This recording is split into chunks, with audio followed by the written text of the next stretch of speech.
पिछले लेक्चर्स में हमने डिस्कस किया कि रिटर्न के अंदर जब आप income from salary, income from property, income from other sources, capital gains को अकाउंट फॉर करते हैं तो कौन कौन सी इंफॉर्मेशन क्लाइंट से लेनी ज़रूरी है, कौन सी इंफॉर्मेशन जो है वो अकाउंट फॉर करनी ज़रूरी है और रिटर्न के अंदर उसको एनेबल करना चाहिए, आपको रिटर्न के अंदर उसको देखना चाहिए।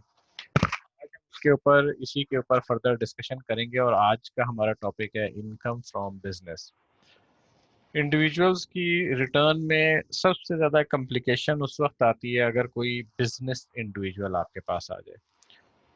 बाकी चीज़ें भी थोड़ी बहुत कॉम्प्लिकेशंस होती हैं, लेकिन बिजनेस इंडिविजुअल की रिटर्न ज़रा थोड़ी सी और ज़्यादा कॉम्प्लिकेशन होती है और ज़्यादा तवज्जो आपसे मांगती है। ठीक है, बिजनेस इंडिविजुअल में जब सोल प्रोप्राइटरशिप की हम बात कर रहे हैं तो आपने सोल प्रोप्राइटरशिप में उसके बिजनेस को अलग रखना है और इंडिविजुअल के जो पर्सनल एसेट्स और पर्सनल प्रॉपर्टीज को, पर्सनल प्रॉफिट एंड लॉस को, पर्सनल वेल्थ स्टेटमेंट को अलग रखना है। ठीक है, यानी इसको इस तरह से कहें कि से for the sake of argument an individual has two bank accounts. ठीक है, जैसे मेरा नाम शरीफुद्दीन खिलजी है, मैं पहले सोल प्रोप्राइटर पे काम करता था और मेरे पास बैंक अकाउंट्स थे। One is used only for personal, तो ये जो है ये आप वेल्थ स्टेटमेंट में शो करेंगे। One is used only for business, इसको आपने वेल्थ स्टेटमेंट में शो नहीं करना, बल्कि इस जो ओनली फॉर बिजनेस वाला अकाउंट है ये आपकी बैलेंस शीट का पार्ट बन जाएगा। ठीक है, आपने करना ये है कि सोल प्रोप्राइटरशिप के बिजनेस का अलग प्रॉफिट एंड लॉस और अलग बैलेंस शीट बनानी है। जितने भी बिजनेस रिलेटेड एसेट्स हैं उन तमाम बिजनेस रिलेटेड एसेट्स को आपने उस balance sheet profit and loss account में पार्क करना है and only capital is reflected in the wealth statement। Wealth statement के अंदर सिर्फ और सिर्फ जो आप बैलेंस शीट जब आप बनाएंगे ना, बैलेंस शीट बनाएंगे तो एक तरफ एसेट्स होंगी, दूसरी तरफ लायबिलिटीज होंगी और जो एसेट्स माइनस लायबिलिटीज का नेट बैलेंस है वो शो रहा होगा एज ए कैपिटल। तो ये बहुत इंपॉर्टेंट है कि अक्सर हमारे यहाँ बहुत सारे, खासतौर पे जो नॉन अकाउंटेंट्स हैं जो अकाउंट्स बनाना उस तरह, बहुत सारे आईटीपीज या से for the sake of arguments कुछ लॉयर्स या जिनकी अकाउंटिंग का बैकग्राउंड नहीं है, वो लोग profit and loss and balance sheet properly नहीं बना पाते। और अगर वो बैलेंस शीट या profit and loss account properly नहीं बनाएंगे तो फिर वो वेल्थ स्टेटमेंट में भी करेक्ट चीज़ें रिफ्लेक्ट नहीं कर पाएंगे।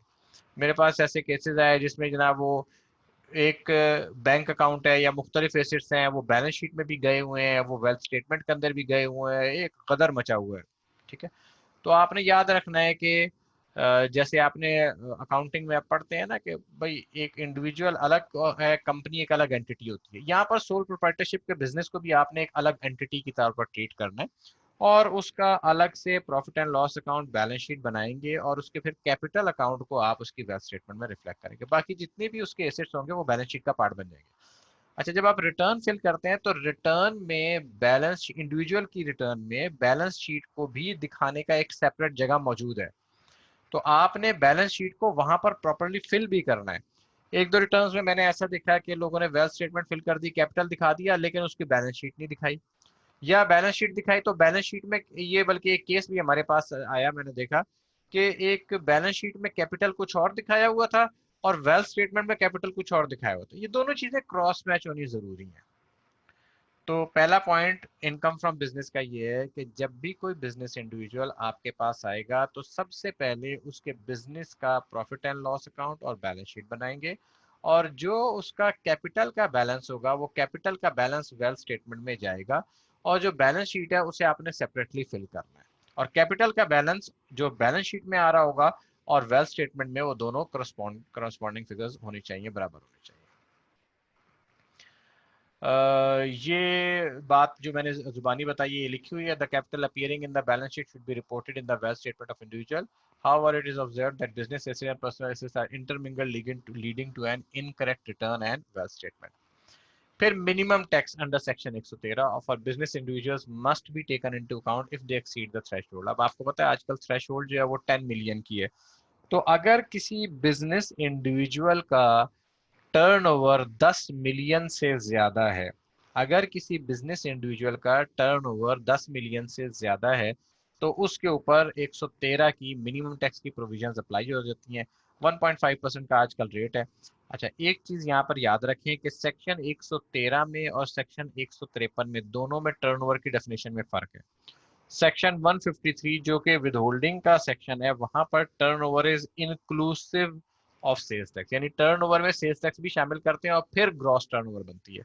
जबकि मिनिमम टैक्स की कैलकुलेशन के लिए आपने सेक्शन 113 में जो टर्नओवर कंसीडर करनी है वो exclusive of sales tax consider करनी है और उसके ऊपर आपने मिनिमम टैक्स कैलकुलेट करना है।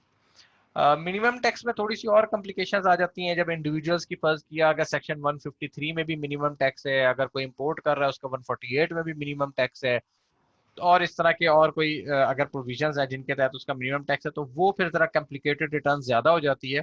वो फिर हम जब स्पेसिफिक टॉपिक्स पढ़ेंगे 153 के, तो उनमें हम जाकर डिटेल से डिस्कस कर लेंगे। अभी मैं आपको इंपॉर्टेंट पॉइंट्स बता रहा हूँ जो रिटर्न फिल करते हुए आपने ध्यान में रखने जरूरी है। Sales tax implications of business individuals also be considered at the time of preparation of their returns। जब आप उनके returns prepare कर रहे हो तो उनकी sales tax implications को भी देखें।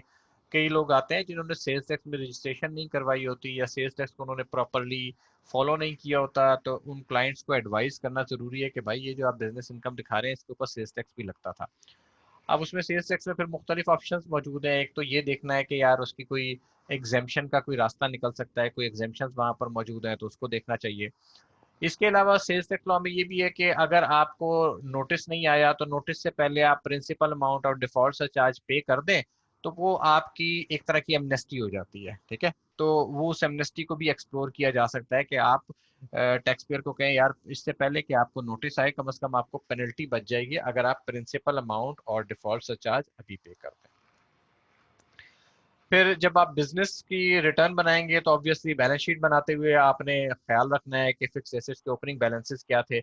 अब फिक्स एसेट्स के ओपनिंग बैलेंसेस, अच्छा बिजनेस इंडिविजुअल में फिक्स एसेट्स के हवाले से एक चीज ये है कि कंपनीज में तो टैक्स डेप्रिसिएशन की अपनी एक पॉलिसी होती है, उसको फॉलो किया जाता है, इस वजह से अकाउंटिंग डेप्रिसिएशन और टैक्स डेप्रिसिएशन में फर्क आ जाता है।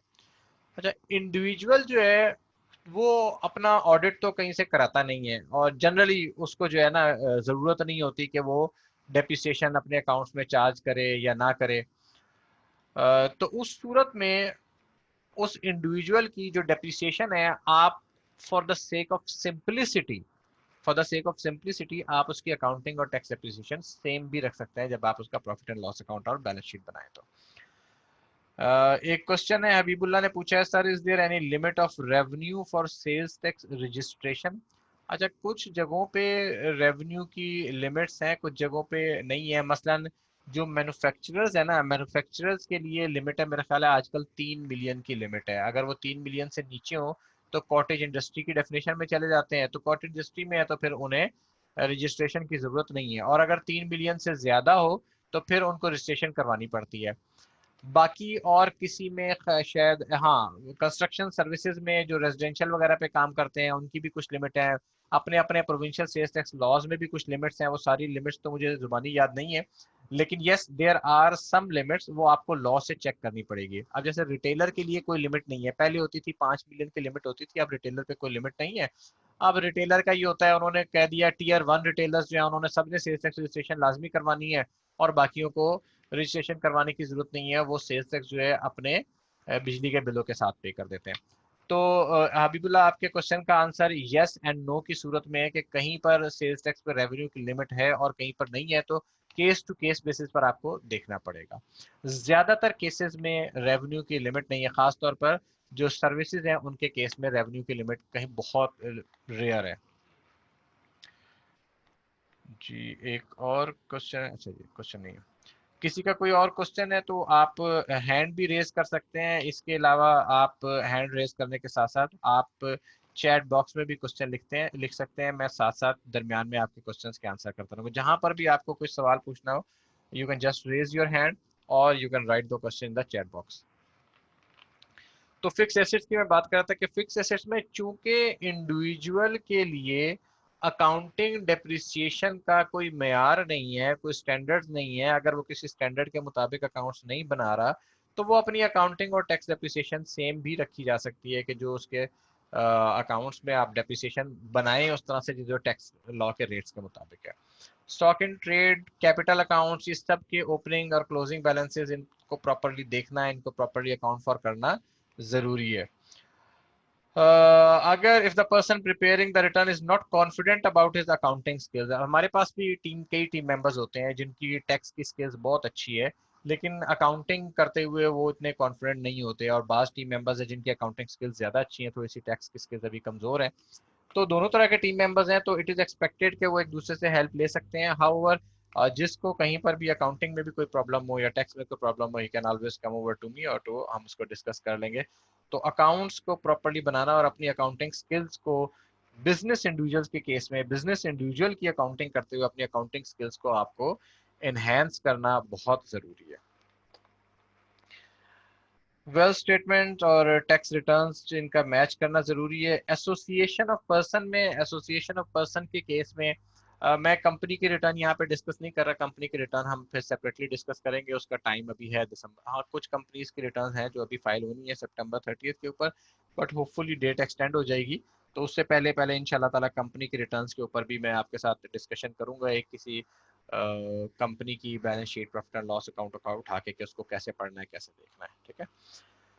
अच्छा, इन case of share from EOP, अगर एसोसिएशन ऑफ पर्सन किसी पार्टनरशिप के मेंबर हैं, ठीक है, तो पार्टनरशिप ने, लॉ ये कहता है कि पार्टनरशिप ने अपना टैक्स देना है, और जब वो पार्टनरशिप अपना टैक्स दे देगी तो फिर उसके बाद इंडिविजुअल को टैक्स देने की जरूरत नहीं है। तो एक सिंगल स्टेज टैक्सेशन होती है एसोसिएशन ऑफ पर्सन पार्टनरशिप की सूरत में, और वो एसोसिएशन ऑफ पर्सन जब टैक्स दे देती है तो फिर पार्टनर को, उसके मेंबर को टैक्स देने की जरूरत नहीं है। जैसे अब हमारे फर्म में खिलजियन कंपनी, हम 5 पार्टनर्स हैं, तो जब खिलजियन कंपनी टैक्स दे देती है तो उसके बाद मुझे वहीद साहब को, जायद साहब को, राहत गुल साहब को, चुगताई साहब को हमें फर्दर टैक्स देने की जरूरत नहीं होती, क्योंकि ऑलरेडी एक स्टेज के ऊपर इनकम हमारी टैक्स हो चुकी होती है। अच्छा, जो हम इनकम फर्म से ड्रॉ करते हैं वो हमें एज एन एक्सपेंस अलाउ नहीं होती, ठीक है। तो इसलिए हमारी चूंकि आमदन ऑलरेडी उस एओपी की आमदन में, उस आमदन में शामिल होती है जिसपे एओपी टैक्स दे चुकी होती है। अब ये कंपनी से थोड़ा सा फर्क है। देखिए, कंपनी में होता ये है कि कंपनी में से आप जब सैलरी ड्रॉ करते हैं तो कंपनी को सैलरी का एक्सपेंस मिल जाता है, तो कंपनी की अपने प्रॉफिट कम हो जाते हैं, उस प्रॉफिट पे कंपनी टैक्स देती है, और फिर वो जो सैलरी पार्टनर्स ले रहे होते हैं, डायरेक्टर्स ले रहे होते हैं, वो अपना टैक्स देते हैं। जबकि एसोसिएशन ऑफ पर्सन की सूरत में हम लोग जो पार्टनर्स सैलरी ड्रॉ करते हैं वो एसोसिएशन ऑफ पर्सन को एज एन एक्सपेंस अलाउ नहीं होता। तो हमारी जो भी ड्राइंग्स है वो एसोसिएशन ऑफ पर्सन के प्रॉफिट का पार्ट होती है, और उस प्रॉफिट के ऊपर वो ऑलरेडी टैक्स दिया जा चुका होता है। तो जब उस पर टैक्स दे देता है तो फिर एक टैक्स इनकम की फर्दर डिस्ट्रीब्यूशन हो रही है, कोई नई इनकम जनरेट नहीं हो रही, तो इसलिए इसकी दोबारा डबल टैक्सेशन नहीं होती। जब आप इंडिविजुअल की रिटर्न बना रहे होंगे तो इंडिविजुअल की रिटर्न में आपने शेयर फ्रॉम ईओपी को उसकी टैक्सेबल इनकम में ऐड करना है, और उसके टैक्स क्रेडिट्स और टैक्स लायबिलिटी को केयरफुली वर्कआउट करना जरूरी है। इसको मैं थोड़ा सा मजीद एक्सप्लेन करता हूँ। जैसे अभी फवाद ने क्वेश्चन किया, सर फॉर एग्जांपल अगर मैं अपनी इंडिविजुअल रिटर्न फाइल करता हूँ और अगर मैं अपना न्यू लैपटॉप या मोबाइल शो करूँगा तो क्या उस केस में भी डेप्रिसिएशन मुझे शो करनी होगी क्या? शुक्रिया। देखें, ये डेप्रिसिएशन जो है ना, ये सिर्फ और सिर्फ बिजनेस इंडिविजुअल्स के लिए होती है, बिजनेस एसेट्स के ऊपर होती है। अगर आपके पर्सनल एसेट्स हैं तो उसके ऊपर डेप्रिसिएशन नहीं होती।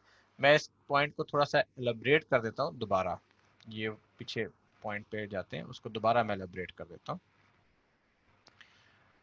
जैसे यहाँ पर है, for example, mister A purchased a laptop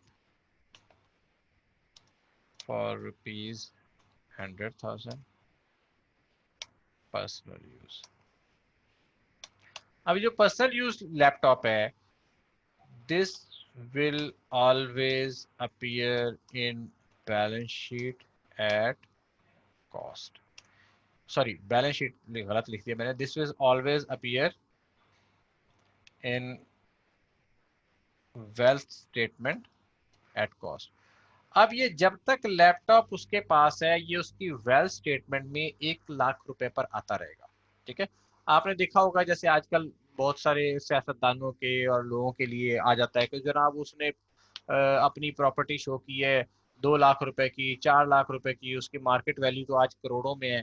तो भाई बात ये है कि हो सकता है किसी के मसाइल भी या किसी ने गलत काम भी किया हो, लेकिन एक्चुअली लॉ के मुताबिक अगर किसी ने प्रॉपर्टी आज से 25 साल पहले 2 लाख रुपए की खरीदी थी, तो आज भी वो अपनी वेल्थ स्टेटमेंट में वो 2 लाख रुपए की दिखाएगा। ये एज पर लॉ है। वो लॉ के ये जो नोशनल इंक्रीज इन वैल्यू होता है ना, ये कभी भी वेल्थ स्टेटमेंट में रिफ्लेक्ट नहीं होता। तो वेल्थ स्टेटमेंट में हमेशा प्रॉपर्टी कॉस्ट पर आती है। दूसरा है, mister A purchased laptop for ₹100,000। अब ये बिजनेस यूज के लिए, ठीक है। तो अब क्या होगा, से टैक्स ईयर 2019 है, ठीक है। तो टैक्स ईयर 2019 में जब उसने परचेज किया, तो इट विल, चूंकि फर्स्ट ईयर है, तो इसको इसके ऊपर अगर नया लैपटॉप है तो मे बी इसका इनिशियल अलाउंस मिलेगा, ठीक है, प्लस इसके ऊपर उसे बिजनेस में नॉर्मल डेप्रिसिएशन भी अलाउ होगी, ठीक है। तो ये डिपेंडिंग ऑन के वो इनिशियल अलाउंस की कंडीशंस को पूरा नहीं करता, यानी अगर ये नया लैपटॉप है तो फिर तो ये इनिशियल अलाउंस की कंडीशंस को पूरा करेगा। इसके ऊपर उसे एक इनिशियल अलाउंस मिल जाएगा, 25% इनिशियल अलाउंस मिल जाएगा, और फर्दर 15% डेप्रिसिएशन भी मिलेगी। डेप्रिसिएशन की डिटेल्ड कैलकुलेशन वर्किंग, हम डेप्रिसिएशन का सेपरेट टॉपिक है, उस वक्त इंशाल्लाह ताला मजीद डिटेल से डिस्कस करेंगे। But this is here just to answer the question of Fawad कि भाई अगर आपने कोई भी एसेट पर्सनल पर्पसेस के लिए लिया है, उसे वेल्थ स्टेटमेंट में रिफ्लेक्ट करना है, और उसको हमेशा कॉस्ट पे रिफ्लेक्ट किया जाएगा जब तक वो एसेट आपके पास मौजूद है। जबकि बिजनेस एसेट को डेप्रिशिएट करते रहेंगे साल ब साल, और उसकी डेप्रिसिएशन अकाउंट्स में चार्ज होती रहेगी। आई होप कि ये क्वेश्चन मैंने आंसर कर दिया आपका प्रॉपरली। इसके बाद अब्बास का क्वेश्चन है, sir in case of AOP is it necessary for every partner to be a filer? Association of person के, देखिए फाइलर होना या ना होना वो हर शख्स का अपना फेल है। जैसे अगर एओपी फाइलर है तो एओपी की जो टैक्सेशन है या टैक्स डिडक्शन है वो फाइलर नॉन फाइलर के हैसियत से एओपी की अपनी होगी। अगर पार्टनर नॉन फाइलर है और उसको फर्ज किया बैंक प्रॉफिट पे कोई इंटरेस्ट आ रहा है, कोई प्रॉफिट्स आ रहे हैं, कोई उसके ऊपर उसको डिविडेंड आ रहा है, तो उसको नॉन फाइलर के रेट ही लगेंगे। तो ये फाइलर और नॉन फाइलर जो है ना, या जिसे आजकल एक्टिव और नॉन एक्टिव टैक्स पेयर कहा जाता है, तो एक्टिव और नॉन एक्टिव टैक्स पेयर हर शख्स अपने अमाल का खुद जिम्मेदार है। तो एओपी अपने अमाल के खुद जिम्मेदार है, और जो इंडिविजुअल है या पार्टनर है वो अपने अमाल का खुद जिम्मेदार है कि वो फाइलर बनता है या नहीं बनता। फवाद मतलूब साहब ने एक और क्वेश्चन किया है, सर और ये एवरी ईयर ये कॉस्ट ही शो करता जाएगा वेल्थ स्टेटमेंट में? शुक्रिया। हाँ जी फवाद साहब, ये मैंने आपका पहले जवाब मेरा ख्याल दे दिया कि ये जो पर्सनल एसेट है, पर्सनल यूज के लिए जो एसेट लिया गया है, ये हर साल कॉस्ट पे आता रहेगा, चाहे फ्यूचर में जाके इसकी वैल्यू डिक्रीज हो जाए या इंक्रीज हो जाए। जो भी पर्सनल एसेट होगा जो वेल्थ स्टेटमेंट में आएगा, it will always be reflected at cost.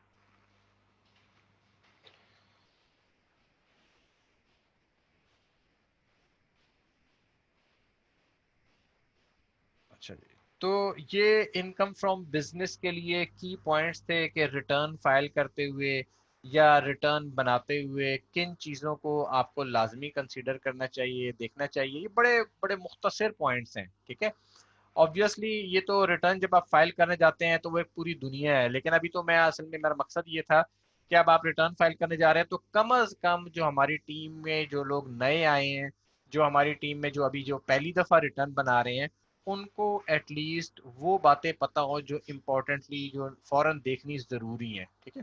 Detail में ऑब्वियसली जब जाएंगे तो और भी मजीद चीजें सामने आएंगी। जब आप ये सारी इनकम की कैलकुलेशन कर लेंगे, income from salary, income from business, income from property, capital gains, तो उसके बाद फिर आपको डिडक्टेबल अलाउंसेस और टैक्स क्रेडिट्स आपने ज़रूर देखने हैं। देखें, हम चूंकि टैक्स एडवाइजर्स के तौर पर काम करते हैं, तो हमें टैक्स लॉ में जो भी बेनिफिट हमारे क्लाइंट को अवेलेबल है वो हमें हमारा पता होना चाहिए और हमें वो बेनिफिट उन्हें पहुंचाना चाहिए। अच्छा, ये टैक्स पेयर का राइट है, ये कोई गलत बात नहीं है या कोई टैक्स अवॉइडेंस नहीं है, ये कोई टैक्स एवेजन नहीं है। जो टैक्स लॉ के अंदर जो चीजें लॉ अलाउ करता है कि यार ये आप एज एन एक्सपेंस क्लेम कर सकते हैं, तो उनको एज ए डिडक्टेबल अलाउंस या tax credit as per law claim करना चाहिए। मसलन ज़कात का claim as per law allowed है, children education expenses as per law इसका क्लेम अलाउड है। अगर कोई हाउस कंस्ट्रक्शन का लोन लेता है और उसके ऊपर इंटरेस्ट पे करता है तो ये भी उसे एज एन एक्सपेंस अलाउ है। तो आप जब भी अपने क्लाइंट की रिटर्न बनाएं तो ये सवाल उससे लाजमी पूछें कि भाई कोई ज़कात पे की है, कोई चिल्ड्रन एजुकेशन एक्सपेंसेस पे किए हैं, प्रॉफिट ऑन डेट पे किए। यस, ऑब्वियसली जो लॉ के अंदर लिमिट्स हैं वो अप्लाई होंगी, उसके पास सबूत होने ज़रूरी हैं, डॉक्यूमेंट्री एविडेंस होने ज़रूरी हैं। मसलन चिल्ड्रन एजुकेशन एक्सपेंसेस सिर्फ वो आदमी क्लेम कर सकता है जिसकी सैलरी, जिसकी इनकम 15 लाख रुपए तक है। जिसकी 15 लाख से ज्यादा इनकम है, सालाना इनकम 15 लाख से ज्यादा है, वो क्लेम नहीं कर सकता। तो ऑब्वियसली इन चीजों को तो आपने देखना है, इनको आपने फॉलो जरूर करना है, लेकिन जो एज पर लॉ अवेलेबल है उनको आपने टैक्स पेयर को बेनिफिट को पहुंचाना है। इसी तरह टैक्स क्रेडिट्स है। अच्छा, ये अलाउंसेस और टैक्स क्रेडिट्स में क्या फर्क है? अलाउंसेस और टैक्स क्रेडिट्स में फ़र्क ये है कि ये जो अलाउंसेस हैं ये आपकी इनकम को रिड्यूस करते हैं। ठीक है, यानी आपकी इनकम अगर 12 लाख रुपए है और आपने 50,000 रुपए की ज़कात पे की है, तो 50,000 रुपए 12 लाख में से माइनस हो जाएंगे और टैक्स लायबिलिटी 11.5 लाख पे कैलकुलेट होगी। और टैक्स क्रेडिट क्या है? 11.5 लाख पे जब आपने टैक्स लायबिलिटी कैलकुलेट की, फर्ज किया 70,000 रुपए की टैक्स लायबिलिटी आ गई, तो टैक्स क्रेडिट्स क्या करेंगे? उस टैक्स लायबिलिटी को फर्दर रिड्यूस करेंगे। 70,000 में से 10,000, 20,000, 5,000, 7,000 जो भी टैक्स क्रेडिट है वो टैक्स लायबिलिटी को रिड्यूस करेगा। तो डिडक्टेबल अलाउंस क्या करेगा? डिडक्टेबल अलाउंस टैक्सेबल इनकम को रिड्यूस करेगा और टैक्स क्रेडिट टैक्स लायबिलिटी को रिड्यूस करेगा। असफर यार साहब का क्वेश्चन है, sir, also if a property is purchased on installment, let's say its cost is rupees 5 million and installment up to 2 million, it will be shown on 2 million rupees. अच्छा, ये असफलिया साहब, जितनी इंस्टॉलमेंट, अब इसके दो तरीके हैं लॉ में, कोई बड़ी क्लैरिटी के साथ मैं ये नहीं कहूँगा कि इसके बारे में बिल्कुल क्लियर प्रोसीजर दिया गया है कि इसको इस तरह से शो करना है। हाउएवर दो तरीकों से आप इसे कर सकते हैं। आप ये कहें कि प्रॉपर्टी की जो है ना, आप इंस्टॉलमेंट्स जितनी जितनी पे करते जा रहे हैं हर साल, उतनी उतनी प्रॉपर्टी बिल्ड करते जाए। मसलन आपने 2 मिलियन पे कर दिया इस साल, आपने दिखा दिया जी एडवांस फॉर प्लॉट या प्लॉट के ऊपर इतना मेरा खर्चा हो चुका है, तो ये आपका 2 मिलियन आ गया, जिसे वर्क इन प्रोग्रेस कह सकते हैं आप। उसके बाद वो बढ़ता जाएगा जितना टोटल फिर 3 4 5 साल के अंदर जाके वो पहुंच जाएगा उस अमाउंट के ऊपर जो मैंडेटरी है। अच्छा, फिर उसके दूसरा तरीका कार ये हो सकता है कि आपने जैसे लीज पे आपने गाड़ी ली है, जैसे फाइनेंस लीज की ट्रीटमेंट होती है ना, कि फाइनेंस लीज की ट्रीटमेंट में हम क्या करते हैं, एक तरफ एसेट बुक कर लेते हैं, दूसरी तरफ लायबिलिटी बुक कर लेते हैं। ठीक है, अब एसेट पूरी अमाउंट पे आ गया और लायबिलिटी दूसरी तरफ पूरी अमाउंट के ऊपर आ गई। अब वो लायबिलिटी जैसे जैसे रीपे होती रहती है वैसे वैसे वो लायबिलिटी रिड्यूस होती रहती है। तो दोनों ट्रीटमेंट पॉसिबल है, दोनों ट्रीटमेंट में से गलत कोई नहीं है, क्योंकि आप रिफ्लेक्ट ठीक कर रहे हैं, जो आपका नेट रिजल्ट सेम होगा, आपकी जो नेट वेल्थ होगी वो सेम होगी दोनों ट्रीटमेंट के अंदर। सो दोनों आप अडॉप्ट कर सकते हैं। I hope I have answered your question. लेकिन अगर फिर भी आपका कोई क्वेश्चन फर्दर हो इस बारे में तो आप चैट बॉक्स में भी लिख सकते हैं और आप हैंड रेज भी कर सकते हैं। So we were talking about deductible allowances and tax credits. तो deductible allowances मैंने आपको बताया, ज़कात, children education expenses, profit on debt on house construction loan. अच्छा, ये याद रखें कि ये जो प्रॉफिट ऑन डेट है ना, जो इंटरेस्ट आप पे कर रहे हैं, ये हाउस कंस्ट्रक्शन के लिए अगर लोन लिया है सिर्फ वो एज एन एक्सपेंस अलाउ होता है। अगर किसी ने गाड़ियां लीज पे ली हैं और उसके ऊपर इंटरेस्ट पे कर रहा है, या कोई और एसेट लीज पे या लोन लिया हुआ है और उसके ऊपर इंटरेस्ट पे कर रहा है, तो वो as a deductible allowance allow नहीं होता। और ऑब्वियसली इसके ऊपर लॉ की लिमिट्स भी हैं, फिर वो आप सेक्शन डिटेल से पढ़ेंगे। हम टैक्स क्रेडिट्स का टॉपिक्स भी इंशाल्लाह ताला सेपरेटली डिस्कस करेंगे, तो वहां पर सारी लिमिट्स भी डिस्कस होंगी। टैक्स क्रेडिट्स, चैरिटेबल डोनेशन का टैक्स क्रेडिट आपने क्लेम करना है। अपने क्लाइंट से पूछें अगर उसने कोई शेयर्स में इन्वेस्टमेंट किया। अच्छा, शेयर्स में इन्वेस्टमेंट में याद रखें, एक तो अक्सर आजकल क्लाइंट्स जो हैं वो आपके पास म्यूचुअल फंड के यूनिट्स की इन्वेस्टमेंट लेके आते हैं, तो म्यूचुअल फंड के यूनिट्स में जितनी इन्वेस्टमेंट है वो भी सारी की सारी as a tax credit allow होती है। इसके बारे में एक ओपिनियन है कि वो यूनिट्स भी शेयर्स की डेफिनेशन में शामिल हैं और उसके ऊपर टैक्स क्रेडिट मिलेगा। इसके अलावा अगर कोई शेयर्स में इन्वेस्टमेंट में एक इम्पॉर्टेंट चीज याद रखनी जरूरी है कि ये शेयर्स वो शेयर्स होंगे जो नए शेयर्स हैं। जैसे कंपनी आईपीओ करती है, अगर ये शेयर्स उसने स्टॉक मार्केट से खरीदे हैं, नए शेयर्स नहीं है, तो उनके ऊपर टैक्स क्रेडिट नहीं मिलता। लाइफ इंश्योरेंस प्रीमियम अगर आप पे करते हैं तो लाइफ इंश्योरेंस प्रीमियम के ऊपर भी टैक्स क्रेडिट मिलता है। किसी पेंशन स्कीम में इन्वेस्टमेंट करें उसके ऊपर भी टैक्स क्रेडिट मिलता है। हेल्थ इंश्योरेंस के ऊपर भी टैक्स क्रेडिट मिलता है। इनके अपने अपने फार्मूले हैं, और जब हम टैक्स क्रेडिट्स को डिस्कस करेंगे तो इंशाल्लाह ताला इसको मजीद भी डिस्कस करेंगे। यहाँ पर बताने का मकसद ये है कि आप अपने क्लाइंट के लिए याद रखें कि टैक्स क्रेडिट्स अवेलेबल हैं और उन टैक्स क्रेडिट्स को आपने क्लाइंट के लिए इस्तेमाल करना है। इन्वेस्टमेंट इन शेयर्स के अंदर और इंश्योरेंस में एक चीज और याद रखने वाली है कि ये अगर आप लाइफ इंश्योरेंस प्रीमियम पे करते हैं या शेयर्स में इन्वेस्टमेंट करते हैं तो 2 साल तक आप इसे सरेंडर नहीं कर सकते, 2 साल तक आप उन्हें बेच नहीं सकते, अदरवाइज वो टैक्स क्रेडिट आपको टैक्स पेयर को वापस करना पड़ता है। मुनीब ने क्वेश्चन पूछा है, sir does an AOP in a construction business require STRN? देखिए, इसका सादा जवाब ये है कि कोई भी एंटिटी जो टैक्सेबल गुड्स या टैक्सेबल सर्विसेज फराहम कर रही है उसके लिए ज़रूरी है उसके लिए ज़रूरी है कि आप उसको टैक्स में, सेल्स टैक्स में रजिस्टर करवाएं। तो अगर वो sales tax chargeable activities perform कर रही है, कंस्ट्रक्शन हो या कोई भी सेल्स टैक्स चार्जेबल एक्टिविटीज़ हो, तो उसे सेल्स टैक्स में रजिस्टर करवाना ज़रूरी है। I hope Munib I have answered your question. और पॉइंट नंबर 32 इस पे आज हम कंक्लूड करेंगे। It is advisable to have a checklist of all the available tax credits. जितने भी लॉ में टैक्स क्रेडिट्स अवेलेबल हैं, अलाउंसेस अवेलेबल हैं, उनकी आपको चाहिए। पहले भी हमने एक बुक एक बनाया हुआ है 3-4 पेजर एक, उस पे उसको रिन्यू कर लें, रिव्यू कर लें, और अब आपके पास जितने क्लाइंट्स आ रहे हैं उनसे पहली मीटिंग में सवाल कर लिया करें, या उनको बता दिया करें, या बेशक उनको वो टैक्स क्रेडिट की कॉपी पकड़ा दिया करें कि यार ये टैक्स क्रेडिट्स आपको अवेलेबल है और ये आपकी टैक्स लायबिलिटी को रिड्यूस करेंगे। ये टैक्स क्रेडिट्स हेल्प करेंगे टैक्स लायबिलिटी, उनकी टैक्स लायबिलिटी को रिड्यूस करने के लिए, और टैक्स कंसल्टेंट को ऑब्वियसली हेल्प करेंगे to earn a good customer. तो ये जनाब आज के लिए इतना काफ़ी है। नेक्स्ट टॉपिक हमारा इंशाल्लाह काफ़ी इंपॉर्टेंट है, wealth statement and wealth reconciliation statement. तो वेल्थ स्टेटमेंट कैसे बनानी चाहिए, वेल्थ रिकंसिलिएशन स्टेटमेंट बनाते हुए किन चीज़ों का खास तौर पर ख्याल रखना चाहिए, वो भी हम डिस्कस करेंगे। और इंशाल्लाह ताला नेक्स्ट फ्राइडे को इसके ऊपर बात होगी। Thank you very much for all for your attention. अल्लाह हाफिज़।